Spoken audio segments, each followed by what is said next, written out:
Buenas tardes, bienvenidos a un nuevo programa de ¿Quién dijo miedo? Este programa de educación para la salud que, como sabéis, llevamos celebrando en todo este año 2021. En esta ocasión, pues vamos a tratar un tema que muchas veces os preocupa, sobre todo a una gran parte de esas personas que habéis decidido hacer un intento por dejar de fumar y siempre o casi siempre, mejor dicho, traéis en vuestra experiencia el que ya lo habéis intentado y habéis vuelto, ¿no? Es lo que llamamos, habéis sufrido una recaída. Entonces, este es un tema muchas veces muy temido, sobre todo por la persona que lo vive.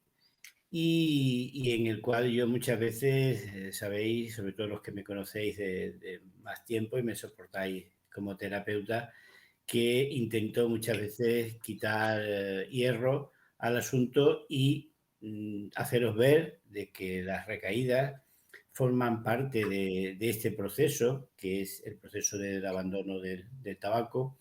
Y como ya escuchasteis hace poco al doctor Córdoba, él nos decía que muchas veces hay personas que tenemos que tener en tratamiento hasta 7 u 8 años, ¿no? Que tienen múltiples recaídas. De tal manera que muchas veces la media casi que está entre 4 y 5 intentos con intentos serios, ¿no? Es decir, se ha vuelto a fumar. Y es un tema, pues como digo, que muchas veces da cierto reparo, y por eso pues he querido contar en esta ocasión con una compañera pues que tiene mucha experiencia en el abordaje del tabaquismo, y sobre todo que tiene mucha experiencia en la prevención de esta fase de la enfermedad, ¿no? Ella es Ana María Furio Martínez, es una médica valenciana, es especialista en medicina familiar y comunitaria y trabaja en el Centro de Salud Torrent 1 de Valencia. Pero ella además no solo hace su labor como médica, sino que también ocupa un cargo importante en el Comité Nacional de Prevención del Tabaquismo. Es su vicepresidenta primera, es la segunda después de Andrés Zamorano, que también le tendremos en nuestro programa. Y ella representa a la Sociedad Española de Medicina Familiar y Comunitaria, de la cual es como miembro del grupo de abordaje del tabaquismo de la Sociedad Valenciana, pues es una miembro más. Y es la delegada en Valencia, en la Comunidad Valenciana, del CNPT. Es decir, que tiene bastante responsabilidad y una persona que tiene una gran visión del tabaquismo. Y también me consta que es cooperante de una ONG que se dedica a temas de salud y justicia social. Con lo cual podéis entender que su calidad humana es bastante importante y es uno de los también motivos por los cuales ella está con nosotros. Es una persona que le gusta ayudar a los demás y una persona muy válida, sobre todo en esas ayudas. Y por eso, para este tema complicado para muchas personas, hemos intentado tener una persona pues con una gran sensibilidad, que es lo que se necesita, con una gran humanidad, que es lo que necesitamos muchas veces tener los terapeutas para poder tener cercanos a nuestros pacientes. Y muchas veces pues no perder esa esperanza por en ese futuro intento o en ese actual intento conseguir ayudarlo. Y como yo digo muchas veces, tenemos que aprender a no quemar todas las naves en esos intentos. Entonces eso como terapeuta pues es una labor importante. Y a mí me consta que Ana María pues cumple sobradamente con esos requisitos. Y yo le pedí eso, que nos hablase de prevención de las recaídas. ¿Por qué prevenir la recaída? Porque muchas veces parece que damos ese primer paso, que es dejar de fumar y ya está todo completo. Muchos de vosotros, cuando acudís a dejar de fumar, solamente os preocupa eso. Y veis que yo trato de infundiros de que esto no es una decisión puntual, que esto es un proceso que requiere sus tiempos y que el primer paso sí puede ser decidirse a dejar de fumar, pero el segundo paso tiene que ser mantenerse, ¿no? Y que eso es una lucha constante. Como veis, nuestros veteranos en nuestro programa tenemos muchos veteranos y yo les doy mucho valor y de hecho ya nos hablaron desde la Asociación de Afectados por Tabaquismo en Extremadura, pues estos veteranos hacen el símil de que es como cruzar un pantano. Aquí en Extremadura, Ana María, tenemos muchos pantanos, en una tierra no tiene las costas que tenéis en Valencia, pero tiene muchos kilómetros de costa también, pero es costa interior. Bueno, pues hacemos el símil de atravesar ese pantano a nado y es echarse a nadar. Y para echarse a nadar se necesita decisión, se necesita motivación, pero luego hay que nadar, porque sin bracear no llegamos a la otra orilla. Es decir, ellos aprenden que es una lucha constante.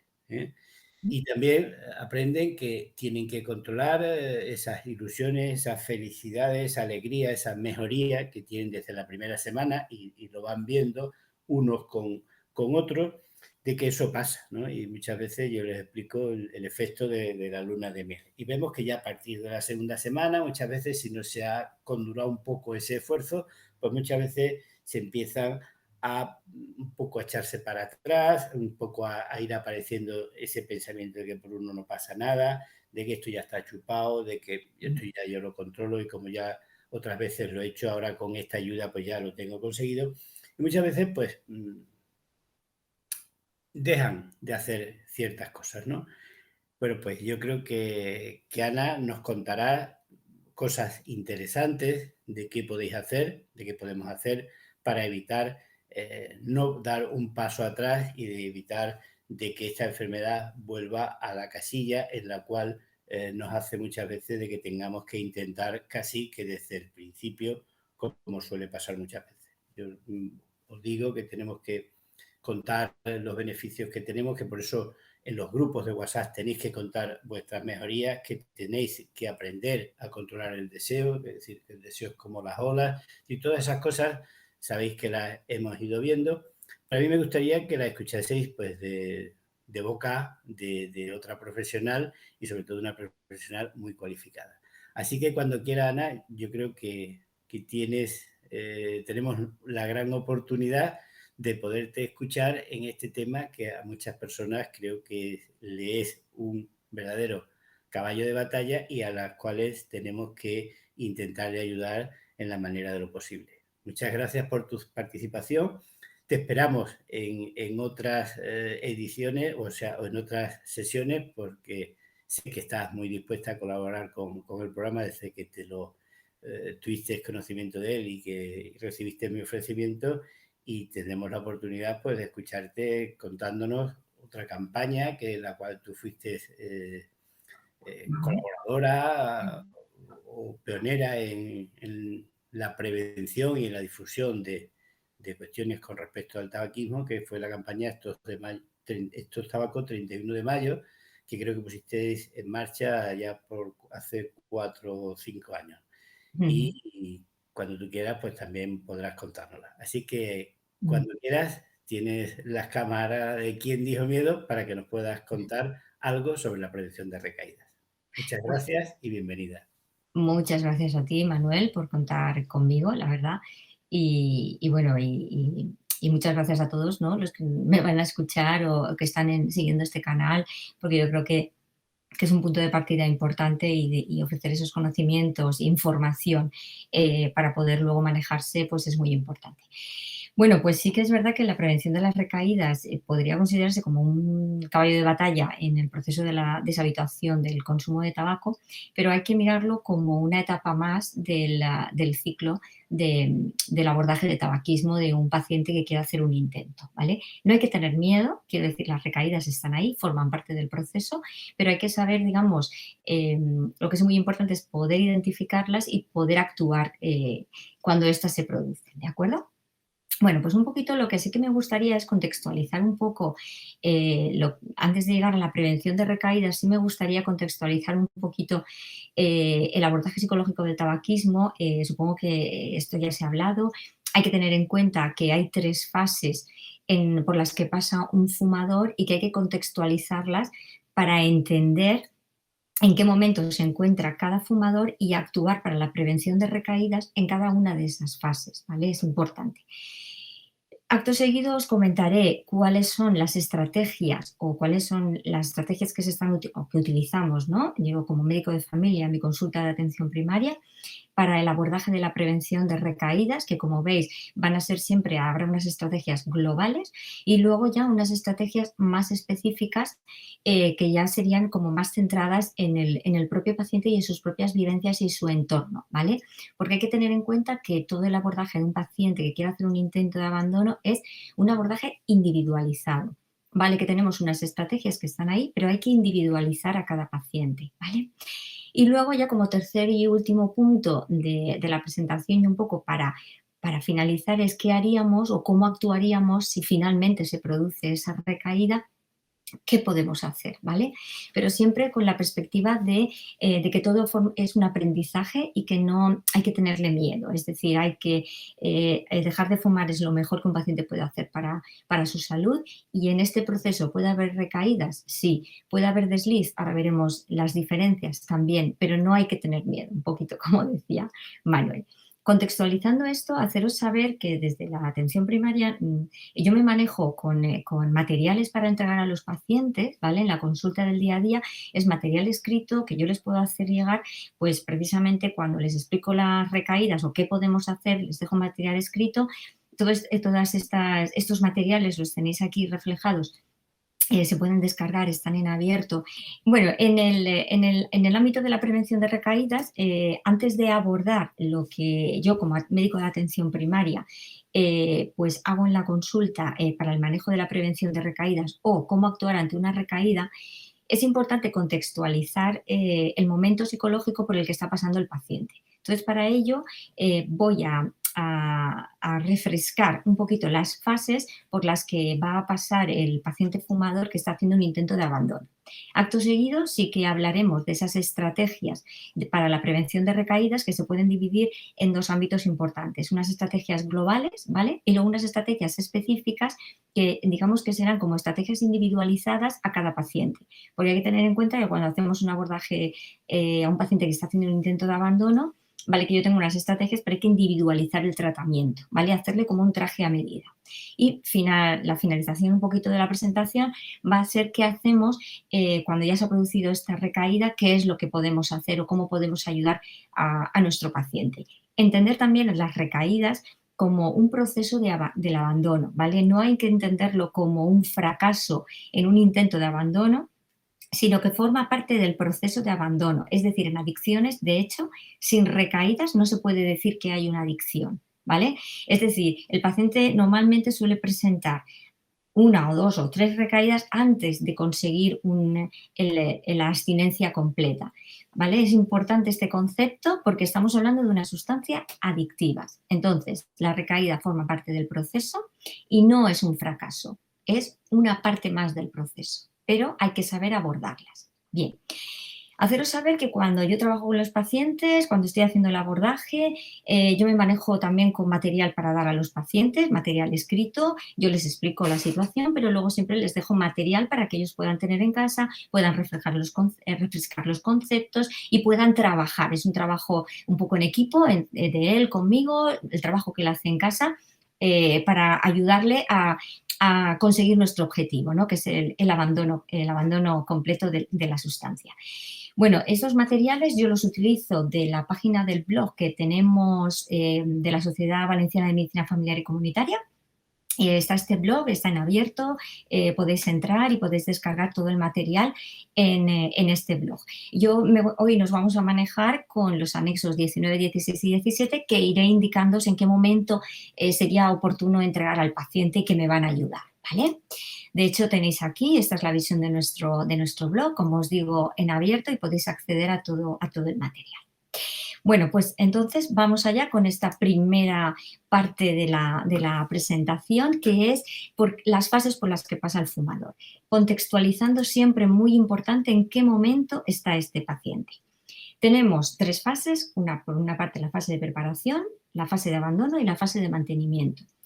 La fase de preparación va desde que el paciente decide dejarlo hasta que es capaz de fijar un día D. Llamamos día D a cuando es capaz de definir un día de dejar el consumo, ¿vale?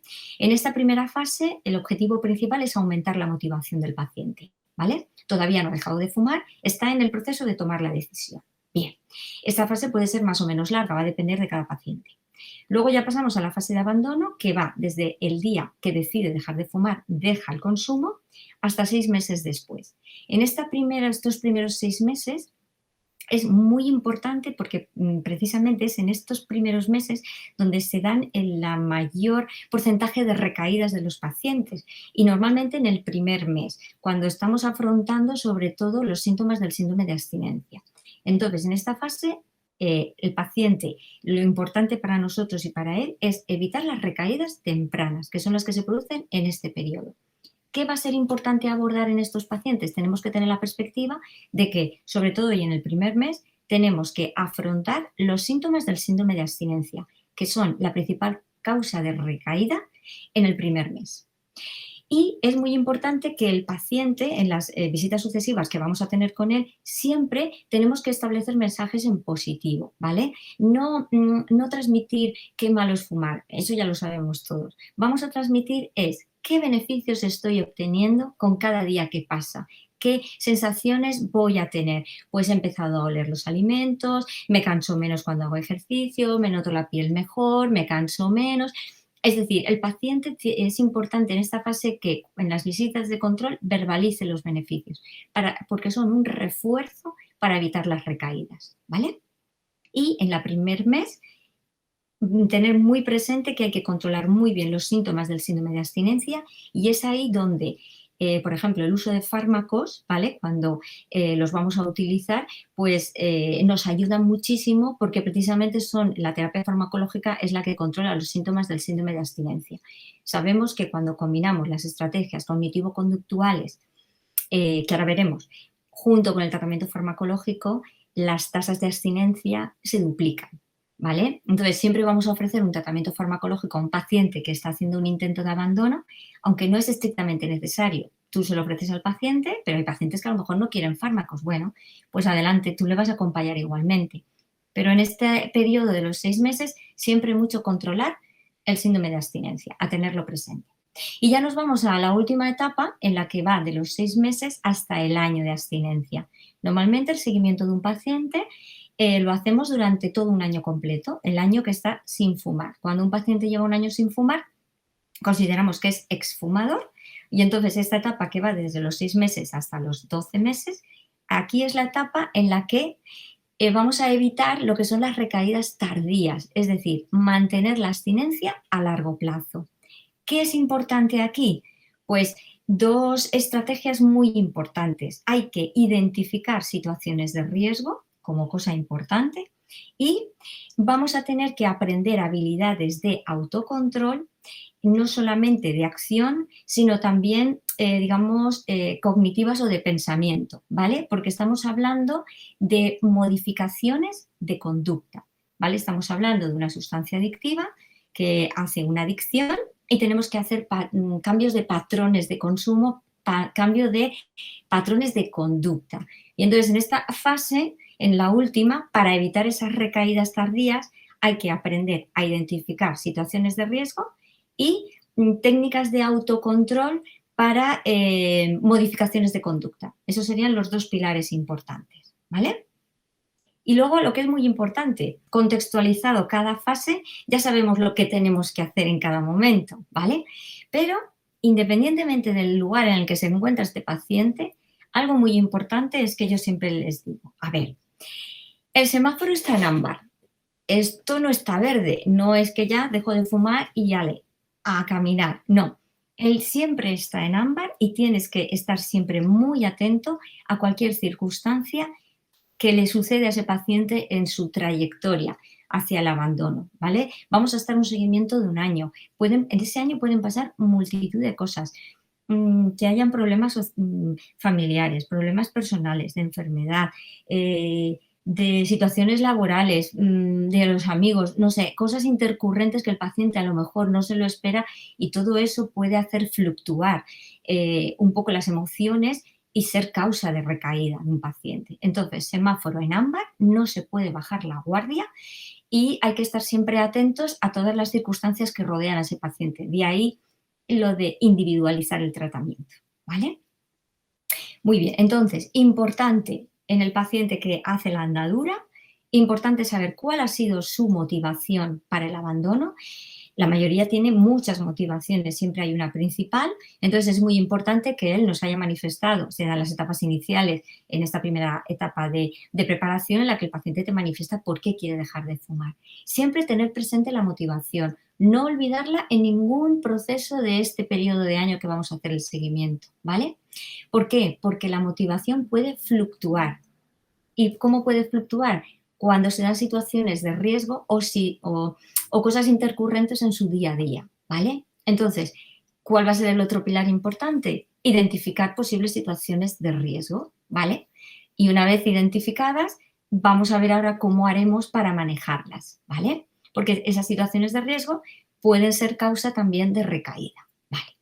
Y el tercer pilar importante es que siempre hemos de ver qué beneficios le está repercutiendo este abandono al propio paciente. Nosotros sabemos los beneficios que tiene dejar el consumo de tabaco, pero el paciente lo está experimentando. Entonces, si él encima nos lo verbaliza, él se va a dar cuenta, es un refuerzo positivo para evitar recaídas. ¿De acuerdo? Muy bien, pues entonces, importante la motivación, porque pueden haber fluctuaciones, ¿vale? Importante identificar situaciones de riesgo para saber cómo vamos a afrontarlas y que el paciente siempre tenga presente, esto me está haciendo bien, tengo unos beneficios y creo que esto me compensa, ¿de acuerdo? Son un poco los 3 pilares para avanzar. Ay, perdonad, me he ido para atrás. Vale, motivación, lo tenemos claro. Bien, entonces, ¿qué pasa? Evidentemente, la motivación en todo el seguimiento del paciente puede fluctuar. Entonces, ¿qué pasa? Que ante determinadas circunstancias, pues un paciente a lo mejor te llega, cuando viene al control y dices, ay, es que he dado una calada, estaba con unos amigos y me he fumado uno, pero luego ya no he vuelto a consumir. A lo mejor lleva ya abstinente 3 meses, pero se ha visto en una situación en la que él no ha sabido controlar y ¡pam!, hace una calada o hace un consumo puntual. Bueno, eso es lo que se consideraría un desliz, ¿de acuerdo? No sería, el desliz es eso, un consumo puntual, pero no se consideraría una recaída, ¿de acuerdo? La recaída sería considerada como el volver al consumo inicial. Es aquel paciente que hace un consumo un día, al día siguiente ya consume 2, 3 y vuelve al consumo actual. Y eso sería una recaída, ¿vale? Sería volver a tener el consumo previo. Entonces, ¿qué es importante? Cuando se ha producido un desliz, ahí habría que ya identificar a ver qué es lo que ha pasado. No lo vamos a mirar como un fracaso, sino vamos a analizar la situación, qué estabas haciendo, cómo te encontrabas, buscaste conductas alternativas o no, ¿vale? Vamos a analizar qué pasó ese día o si se ha producido una recaída, vamos a analizar, vamos a verbalizar con el paciente qué es lo que está pasando ahí, ¿de acuerdo? Entonces, importante es identificar estas situaciones de riesgo. Podemos ponerlas en 2 grandes grupos. Identificaciones de situaciones de riesgo, digamos, comunes y las que llamamos específicas. Las comunes, pues las podríamos englobar en el contexto de estados emocionales negativos, por ejemplo, de ansiedad o de depresión, estados físicos de enfermedad, un problema familiar, un problema laboral, un problema con un amigo, un accidente. Esas son situaciones un poco generales. Y luego, por otro lado, tenemos situaciones específicas, depende del propio paciente. Pues imaginaros a alguien que tiene a su madre ingresada, se tiene que hacer cuidado de los niños, no puede llegar a todo, en un momento de estrés, ansiedad, voy a ver si me relajo, doy una calada que le quito al amigo porque he quedado con él y ¡pam!, ya tenemos un desliz. Entonces, vamos a analizar con el paciente qué es lo que está pasando, ¿vale? Muy bien. Entonces, para este abordaje de la prevención, igualmente, vamos a tener que aprender con el paciente estrategias globales para poder afrontar, digamos, esas situaciones de riesgo. Por otro lado, nos encontramos con estrategias específicas que van a ser como más focalizadas en el paciente, individualizadas, lo que comentaba al principio, ¿vale? La individualización del tratamiento. Bien, pues estas estrategias globales hay que tener en cuenta que hay que contextualizarlas en que es importante esa motivación del principio y ese compromiso del paciente para el cambio. No es que nosotros queramos que el paciente quiere dejar de fumar o que la mujer quiera que el paciente deje de fumar, no, es que es el propio paciente el que tiene que estar motivado para el cambio, el que adquiere el compromiso del cambio, porque hay que estar proactivos, ¿vale? En la situación del abandono. Estas técnicas globales se incluye la modificación de conducta, lo que hablábamos. Estamos hablando de una sustancia adictiva, estamos hablando de una conducta adictiva y que se trata de modificación de conducta. Estas modificaciones de conductas las podemos englobar en el ámbito general como en tres grupos. Serían técnicas o estrategias de autocontrol. Aquí lo que aprenderemos con el paciente es que él identifique que a veces hay ideas erróneas cuando te dicen, va, si por uno no pasa nada, va, pero si esto es una calada, esto yo lo tengo controlado. Bueno, hay que abordar estas ideas erróneas. El por uno no pasa nada, sí, porque estás volviendo a hacer un nuevo consumo. El doy una calada y esto yo lo tengo controlado, pues es que en adicciones el control de el yo controlo pues no existe, porque la sustancia está ahí y es adictiva. Entonces hay que quitar estos falsos mitos de que puedo controlarlo todo, porque en adicciones el yo controlo no existe. Importante aprender con el paciente a darles técnicas de relajación, ¿vale? Para que él aprenda a relajarse en determinados momentos, para controlar ahí un poquito el craving, ese ímpetu de querer consumir, y en vez de hacer un consumo, pues poner conductas alternativas, que estas pueden ser técnicas de relajación, que ayudan muchísimo en esta fase para prevenir recaídas. Y eliminar los estímulos asociados, ¿no? Tenemos todos muy identificados el paciente que cuando te dice, a ver, yo consumo sobre todo el café de la mañana, el café después de comer, pues el café de la tarde, o cuando quedo con los amigos, pues lo que hablábamos y que luego veremos, que es identificar situaciones de riesgo y estímulos asociados a esas situaciones que siempre él tiene ligado y que tenemos que empezar a desligar. Y para desligar es modificar las conductas, ¿vale? Pero para eso hay que aprender a identificarlas. Por otro lado, y en este contexto global, importante transmitir al paciente que vamos a adquirir hábitos de vida saludables, ¿vale? Vamos a darle recomendaciones saludables. De hecho, yo les dejo normalmente el anexo, que ahora os lo pondré aquí, de recomendaciones de alimentación, de hidratación y de ejercicio físico. Es decir, vamos a quitar una conducta de consumo de tabaco que nos perjudica y hacer conductas, hábitos de vida que sean saludables, ¿vale? Es como, pues, retomar la actividad física, controlar la alimentación, beber más agua, ¿vale? O sea, dar cosas, digamos, totalmente saludables, en contraposición, ¿vale? Y hay que contextualizar a ese paciente de que vamos a hacer un cambio de vida, ahora hemos dejado el tabaco y vamos a cuidarnos, vamos a tener más salud, ¿vale? Entonces, estas recomendaciones saludables son muy importantes. Y luego siempre la promoción de alternativas de ocio, cosas que el paciente pues había dejado de hacer por otras circunstancias, pues volver a retomar. Y una de ellas siempre mucho es el ejercicio físico. Hay que fomentarlo. Cuando hacemos una deshabituación de tabaco, fomentar siempre el ejercicio físico, las recomendaciones de hidratación y de alimentación saludable en este cambio de hábitos de vida, ¿vale? Para que el paciente lo vea como una cosa en positivo, ¿no? Junto con las mejoras y los beneficios que él va notando a medida que avanzamos, ¿no? En su proceso. Pues aquí, por ejemplo, en el blog se puede hacer entrega de este anexo, que son recomendaciones. No es una dieta al uso, ¿vale?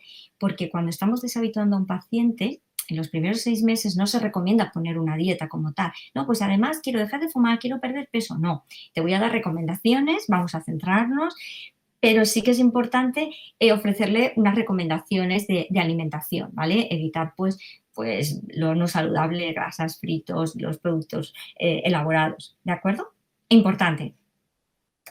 Y luego ya nos centramos para prevenir la recaída en la fase específica, una vez ya hemos contextualizado al paciente que hemos de aprender técnicas de autocontrol, identificar ideas erróneas, técnicas de relajación, cambios de vida saludables, vamos a meternos ya en la parte específica. En la parte específica ahí es donde individualizamos el caso. Entonces, tenemos que hacer dos cosas muy importantes en esta prevención específica de las recaídas. Tendremos que trabajar con el paciente a que el paciente pueda identificar sus propias situaciones de riesgo. Es decir, él tiene que identificar, reconocer la situación de riesgo, ayudarle a estrategias para afrontar esa situación de riesgo y estrategias para superarla, para que en este proceso de situación de riesgo el paciente no haga un consumo, ni desliz ni volver a consumir. Es decir, si yo estoy preparada mentalmente para lo que me va a venir, voy a saber actuar y entonces evitaré hacer un consumo o hacer una calada. Entonces esto sí que es muy individualizado, porque cada paciente tiene sus propias situaciones de riesgo, según su contexto. Entonces aquí es un trabajo muy conjunto, el paciente identifica las situaciones y tú le ayudas a afrontarlas, ¿no? ¿Qué estrategias podemos hacer? Y luego, por otro lado, lo de que, como yo les digo, a ver, hasta ahora, pues hasta este día tú has consumido tabaco, tu vida tenía el tabaco presente. Bueno, pues a partir de ahora tu objetivo vital es que vamos a aprender a vivir sin tabaco, ¿vale? O sea, es un cambio de conducta, un cambio de vida y es aprender a vivir sin esa sustancia. Mucha gente a lo mejor también la recaída es porque ha tomado el tabaco como un compañero de vida por sus circunstancias personales. Entonces, claro, hay que hacerle ver que ese compañero de vida pues tiene unas repercusiones en su salud. Y él tiene que aprender a decir, no, a este compañero lo dejo de lado porque ahora voy a cuidarme, quiero proteger mi salud y voy a aprender a vivir sin tabaco. Hay que aprender. Estamos modificando conductas porque estamos hablando de adicciones. Entonces, estas dos vertientes son las más importantes cuando abordamos la prevención de recaídas. Entonces, aquí, en este contexto, yo, por ejemplo, trabajamos con el paciente, identificamos situaciones de riesgo. Y yo, por ejemplo, les hago llegar este anexo, el anexo 16, ¿vale? Que lo tenéis también en el blog. Pues aquí lo que vamos a trabajar, sobre todo, las estrategias de prevención de recaídas. Es decir, una vez identificamos la situación de riesgo para el paciente, que a lo mejor es una o son 4 o 5, momentos puntuales, el café de la mañana, el café de la tarde, cuando sale de trabajar, cuando va a ir al coche, cuando queda con los amigos, por lo que sea, él lo va a identificar. Entonces, hay que ofrecerle estrategias. ¿Cuáles son esas estrategias?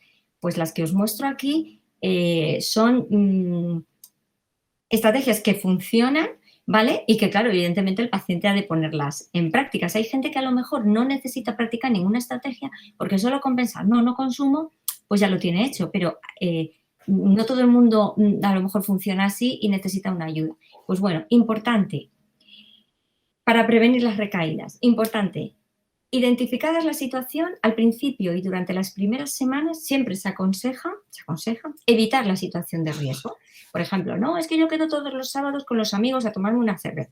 Bueno, pues a lo mejor durante las primeras semanas convendría a lo mejor no quedar con los amigos. El sábado no quiere decir que dejes a los amigos, pero a lo mejor hasta que esté yo un poco más fuerte para controlar el no consumo, pues a lo mejor hay que evitar esa situación de riesgo.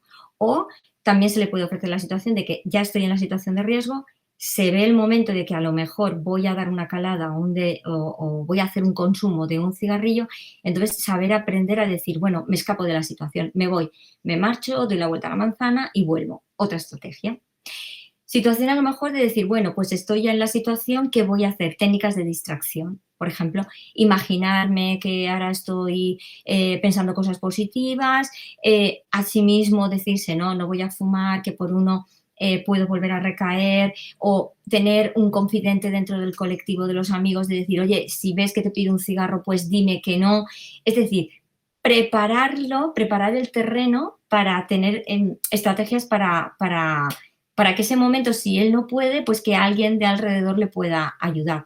recordar los motivos, su motivación para dejar de fumar, ¿vale? Y si tiene que llevar el papelito que le hemos hecho al principio del contacto, que lo apunta, motivos para dejar el consumo, pues llevarlo encima, pues a lo mejor es decir, bueno, pues cuando me encuentre en esa situación voy a sacar mi papelito y voy a mirar mis motivaciones, ¿vale? Recordar los beneficios que le está reportando el haber dejado el consumo. También son técnicas de distracción. Y luego lo que hablábamos muy importante de esta fase de hábitos de vida saludables. Actividad física, alimentación, las técnicas de relajación ayudan muchísimo. Y luego el plantearse de decir, no, me voy a esperar una hora, voy a aguantar una hora, plantearse unos tiempos también, eso también ayuda. Luego, si el paciente ha tenido recaídas previas, pues el pensar, ostras, es que aquella vez ya consumí, ¿y qué podía haber hecho? A ver, él mismo puede utilizar sus experiencias previas como aprendizaje para que en este momento esa acción no se produzca, ¿de acuerdo? Y luego, mira, me he adelantado, lo de las personas próximas, ¿no? Hablábamos de confidentes o en el entorno familiar o de amigos. Si vemos que la situación de riesgo es cuando siempre estoy con los amigos, es una situación súper peligrosa para volver a consumir, porque justo de estos 5 amigos, 2 consumen, pues entonces a lo mejor buscar aliados en los que no consumen, de decir, bueno, si veis que pido un cigarro, advertirme, oye, estás dejando de fumar, buscar confidentes al lado, ¿no? O sea, tú tienes que ir, en este proceso es como ir con la mochila, con un montón de cositas ahí cargado e ir sacando todas esas estrategias y que te pueden servir unas u otras en un momento determinado o siempre puedes utilizar la misma. Por ejemplo, el escape o la distracción o darte la vuelta a la manzana o sacar tu lista de motivos. Puede ser una estrategia o repetida o diferentes, depende del momento. Pero identificar la situación es muy, muy importante porque es súper individualizada. Cada paciente ha de identificarlo y lo tiene súper claro. El fumador cuando te dice, no, es que en ese momento seguro que si voy a esa boda voy a consumir, pues plantéate que a lo mejor, no sé, decir a lo mejor no voy a la boda o voy a una parte y ya en la segunda mitad de la boda ya me voy a mi casa. En fin, prepararse para la situación. Y luego, las otras estrategias del cambio de actitudes es lo de la modificación de conducta. Muchas de ellas son de pensamiento, pero eso es muy importante también para cambiar lo que hablábamos de los falsos mitos, ¿no? El por uno no pasa nada, si esto es una calada, esto yo lo tengo controlado. A ver, cuidadín, ¿eh? Semáforo en ámbar es no puedes bajar la guardia en ningún momento. En el momento que tú haces un consumo, la nicotina está ahí recordándote que estoy aquí, ¿vale?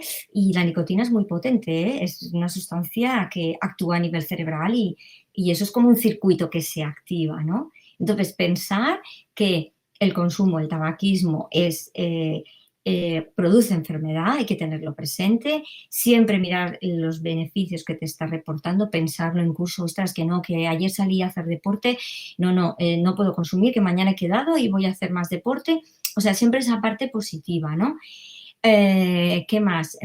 Lo de pedir ayuda en situaciones de riesgo. Esto también es muy importante. Si vemos que empezamos a ser vulnerables o que nuestra motivación empieza a fluctuar, buscar ayuda.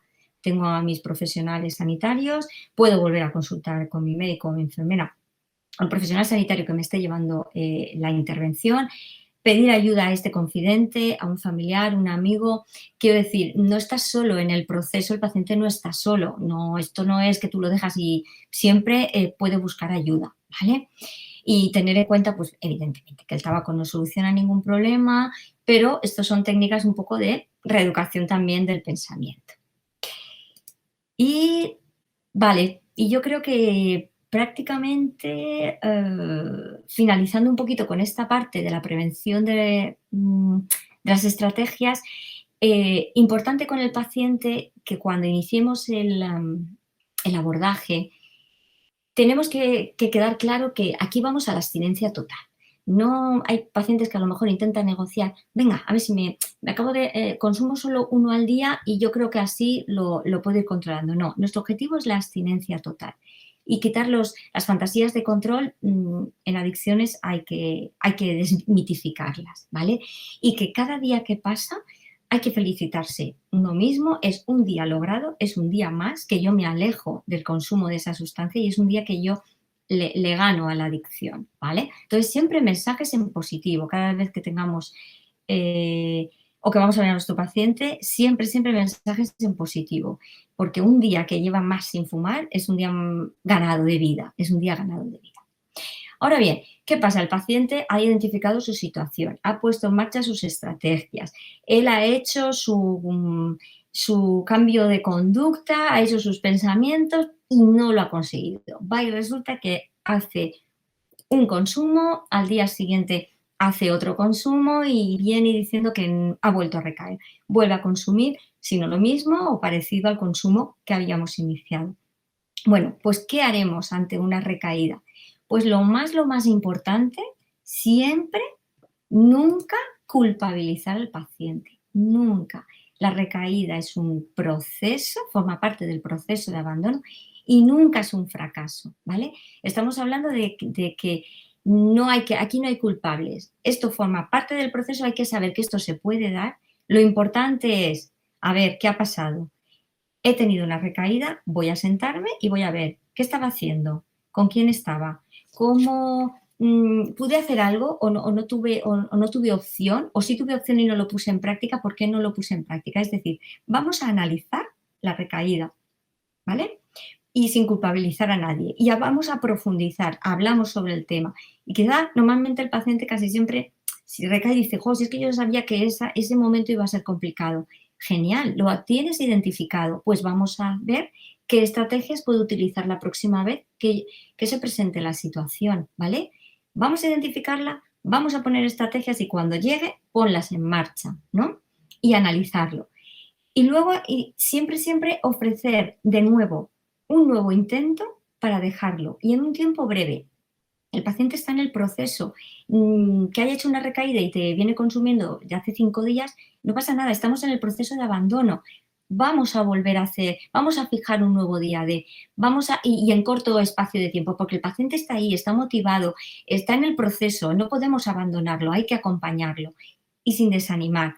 Reforzaremos esos hábitos de conductas saludables, de ejercicio, las técnicas de relajación, hábitos de alimentación adecuados. Y siempre, siempre él puede pedirnos ayuda y nosotros desde la parte profesional siempre ofrecerle, estamos aquí, cualquier cosa llámame, yo le tengo la cita programada a lo mejor en 15 días, pero si pasa algo, tienes la opción, llámame, contáctame, hablamos. Mejor que me llames a que hagas un consumo, ¿vale? Ofrecerle la puerta y si el paciente se siente acompañado, sabe que puede.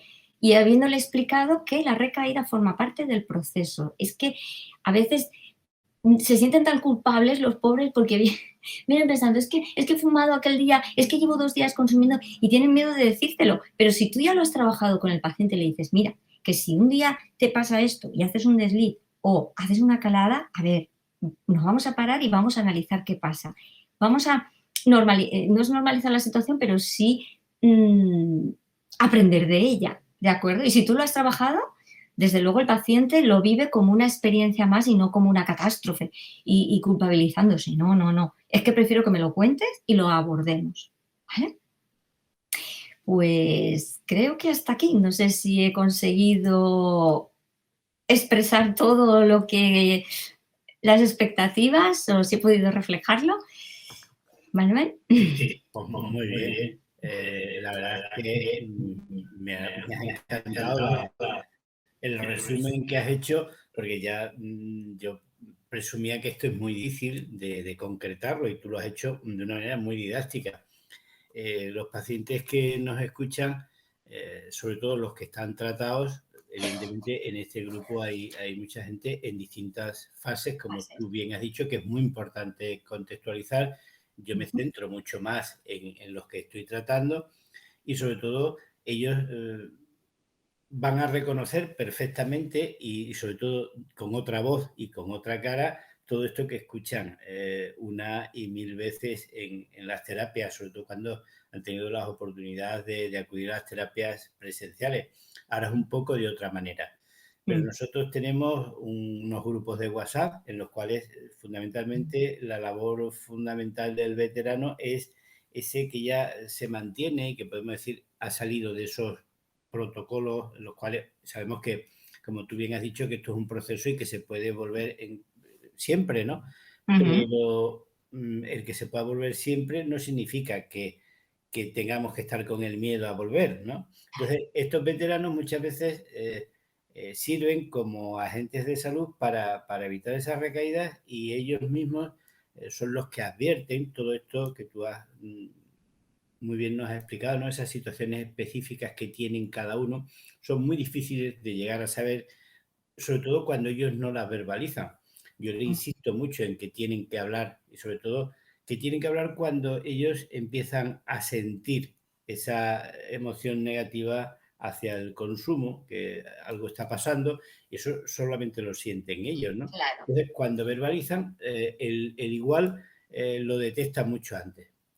Y sobre todo, eso, me ha gustado mucho esa contextualización que tú has hecho en las diferentes fases. Muchas veces ellos lo viven como un fracaso y Mm. no es un fracaso. Es decir, yo tengo pacientes que lo han intentado 8, 10, 15 veces y no lo viven como un fracaso, sino simplemente cuando hacen un nuevo intento, rápidamente se dan cuenta de qué es lo que no funciona, porque han hecho todo ese análisis específico que tú has dicho, y sobre todo analizan de un modo común, cuando están en grupo, analizan de un modo común que si eso no les pasa a ellos, les puede pasar porque le está pasando a otras personas, ¿no? O le ha pasado y se aprende mucho. Yo digo que es un proceso de aprendizaje.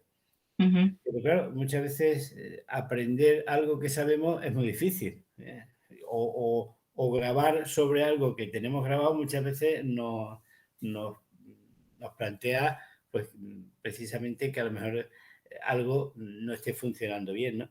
Entonces, yo me ha gustado mucho, sobre todo eso, también la parte que has abordado de cómo actuar frente a una recaída, es decir, no juzgar, no dramatizar, Y no culpabilizar, no o sea, culpabilizar, fundamental. efectivamente, es decir, Mm, eso es fundamental, ¿no? mm, Claro, tú no puedes no culpabilizar, pero tienes que tener presente que muchas veces es un terreno muy complicado, porque son muchas veces arenas muy movedizas, porque estamos hablando de un perfil de persona general, pero cuando hablamos de conductas adictivas vemos que hay otras patologías, y ujú, muchas veces hay otras patologías que no están diagnosticadas, es decir, hay trastornos de personalidad, otros trastornos afectivos, es decir, hay otra serie de mm. condicionantes que indudablemente pues interfieren en eso, ¿no?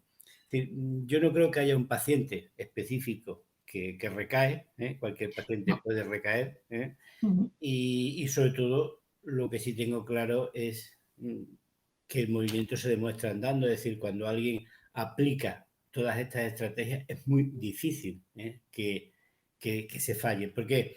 Pues porque tienen la gran suerte, y eso yo también se lo hago de ver, de que cuentan con profesionales que conocen la evolución de su enfermedad. No conocen a la persona, porque muchas veces no llegamos a conocer a la persona, pero sí sabemos cómo evoluciona la enfermedad.